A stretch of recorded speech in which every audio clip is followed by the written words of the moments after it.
Astara İngilis Dili Mərkəzi artıq 2 aydır ki, fəaliyyət göstərir. Kanala biz yenidən baxış keçirdək. Bu hansı işlər görülüb.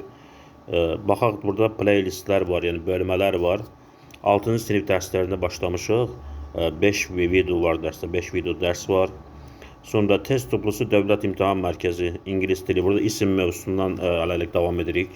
18 video var. Vocabulary exercise, lüğət, söz çalışmaları, yeni sözlərə aid çalışmalar 2 video var burada. Grammar exercise, qrammatik çalışmalar 3 video var. Səsli kitab, short stories, qısa hekayələr 3 video var burada. Onu da davam edərik inşallah. English Vocabulary in Use Elementary. English Vocabulary in Use Elementary sadə səviyyədə olan ingilis dilində işlənən sözlər 14 video var burada. English Grammar in Use Elementary.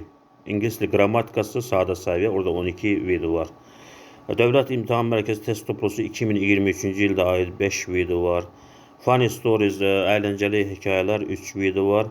6-cı sinif ingilis dili mətnlər var. Burada 4 video var. Biz 6-cı sinif dərslərində mətnlər təzə başlamışıq. Onu da davam edirik, 6-cı sinifi davam edirik. Əsas məsələ odur ki, 5-ci sinif dərsləri tamamlanıb. 5-ci sinifin izahlı testlər 104 videodur. 104 video dərsdir izahlı və bu hissə tamamlanıb. 5-ci sinif şagirdləri 5-ci sinif qutaran və yaxud 5-ci sinifə başlayan şagirdlər istifadə edə bilərlər bunlardan. 5-ci sinif ingilis dilində mətnlər var, 37 videodur. Bu da tamamlanıb. 5-ci sinifə aid olan dərslər tamamlanıb. Ola bilər gələcəkdə burada hansısa əlavələr olsun. Amma hələlik bu tamamlanıb. Şagirdlər həm məktəbdə oxumaqla öz dərslərini repetitor yanına getmədən bu videoları da izləməklə ingilis dilini rahat öyrənə bilərlər. Hamınıza uğurlar arzulayıram.